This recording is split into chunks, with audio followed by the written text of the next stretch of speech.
What's going on, Jerome's? The greatest halftime show in the history of the known universe. And if you like other halftime shows, you were wrong. How's that feel? Vikings have the rock. 7 seconds to go. 2nd and 5, deep in Miami territory after the Harrison Smith interception. Great job of him and him and Eric Kendricks ironically playing ping pong. Dolphins got rid of their ping pong table because they upgraded. Kirk Cousins with a duck. All right, so 2 seconds ago, they're going to try to eject Greg Joseph. It's unfortunate. It's unfortunate because they were given a golden opportunity with that interception. Couldn't put it in the end zone, but sort of is what it is. There you go. Kevin O'Connell, down the heat. Also, I don't know if when they built Hard Rock Stadium, if it was planned to have one side getting the afternoon sun and one side not. Because there's like a 30-degree difference between the Dolphins and the Viking sidelines, which is hilarious. All these weird idiosyncrasies. Snap, spot, kick is up, and it is good. Finally. All right, so Vikings lead 10-3. Dolphins get the ball to start the second half. Teddy is in. Where I thought 100,000% they were going to find a way to bench Skylar Thompson, but then Thompson jacked up his thumb. They got Teddy in. Now, the Dolphins probably just wanted to start Teddy, even though he didn't practice all week. They used that as an excuse. But I think the concussion, the optics from the Tua concussions as well as the Teddy thing, I don't think that they could just do that. So maybe that came down from the league. Who knows? But Vikings leading 10-3 after a very slow start down in Miami. By the way, Skylar Thompson looked pretty good. He looked pretty good on a number of those throws, man, really getting after it. But the Vikings were still able to hold the Dolphins out of the end zone. Also the Dolphins held the Dolphins out of the end zone with all those penalties. It was crazy, man. It was crazy, man. Sorry for missing the pregame show. Had some fatherly duties. We decided because I'm going to be gone to an undisclosed location next couple days, so I took the daughter to Target on a daddy-daughter date. And, yeah, when you're in a Target with a young kid, with a daughter who likes to buy things and spend money, yeah, time goes by fast. Anyways, we're here. Hey, let us know where you're watching from. We'll give a couple shout outs here in a second. But the Vikings do lead 10-3. And as we've been doing on some of these, going over the initial winners and losers. So Ryan Wright, man, just out there rocking it, having a 73-yard punt.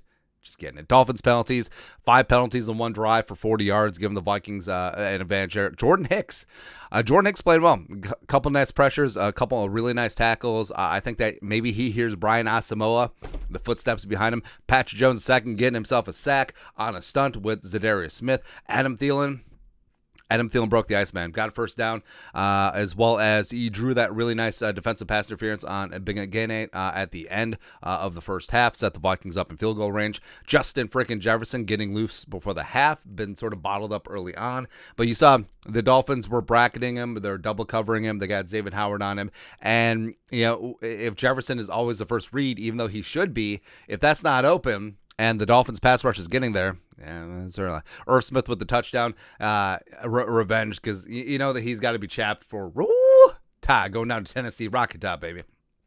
Youngins playing, Patrick Jones second, Brian Asamoah, Luigi Villain is even getting out there as well. DJ want him out with that illness. Plus, I think the Vikings, you're seeing them rotate a lot more because of the heat.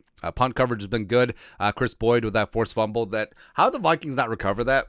I don't know. Also, King Kene tracking down Tyreek Hill. Phenomenal play by the pride of Iowa State.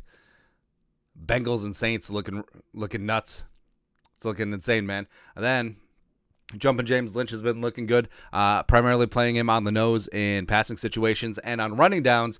I don't know if you noticed this, but Diesel Dalvin has been playing a lot of nose. Harrison Phillips playing under tackle. I think that's a smarter move than also Harrison and Kendricks teaming up for the interception. Loser so far, soft coverage. You have a rookie third-string quarterback, and you're still sitting soft zone. I mean, come on. Like,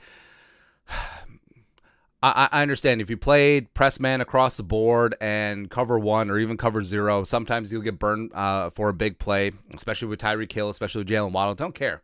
I would rather that happen and you're being aggressive versus just sitting back and death by 1,000 cuts. I don't like it, man. Mickey Sims, $10 in the super chat. Tyreek Hill wasn't expecting that long 70-yard punt. Had him back tracking. Love Wright. Absolutely. Absolutely love me some Ryan Wright as well. Plus, you can tell that the Dolphins sort of desperate for a spark, putting Tyreek Hill back there returning punts. Let's see here. All right, a couple shout-outs. Oh, also, if you got a question, want answered, toss a couple of bucks in the super chat.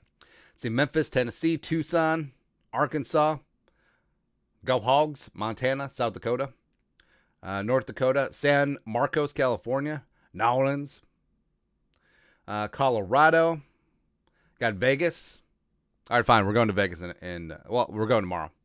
Eagan, Chester, South Dakota, Iowa, Northwest Minnesota, Crescent City, California, Goodwin, South Dakota, Poughkeepsie, New York. Got Poughkeepsie on her knees. Temecula. All right, you guys are the best. Thanks for coming along. All right, early offense, 4 straight 3-and-outs. It wasn't good. Well, it wasn't great. And Kevin O'Connell has been fairly good at scripting early, but props to the Dolphins. It just was not pretty early on. Giving up sacks.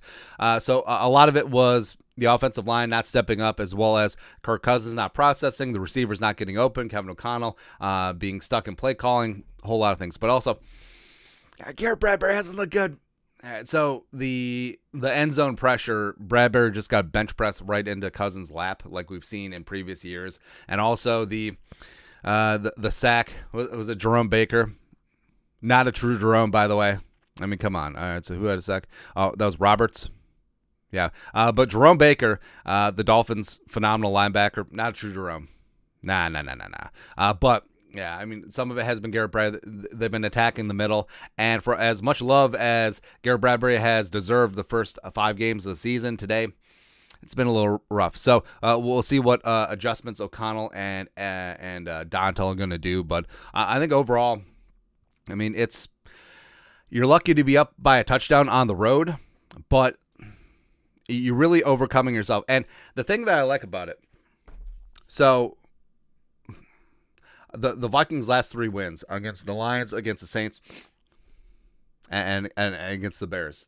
As got some nose issues. Anyways, so all 3 of those wins, the Vikings had to come from 2 10-point deficits against the Lions. The Vikings had to just add a couple layers of paint to the goalpost to have them miss a 75,000-yard field goal so that the Vikings could stave off Andy Dalton. Right? And then at home against the Bears, blowing a 21-3 lead and then just holding them off at the end. You need some last-minute heroics. It doesn't matter how you got to a place, and you can't be crying in the breast milk. It was like, oh, we should be winning by more. Well, you're not. It sort of is what it is.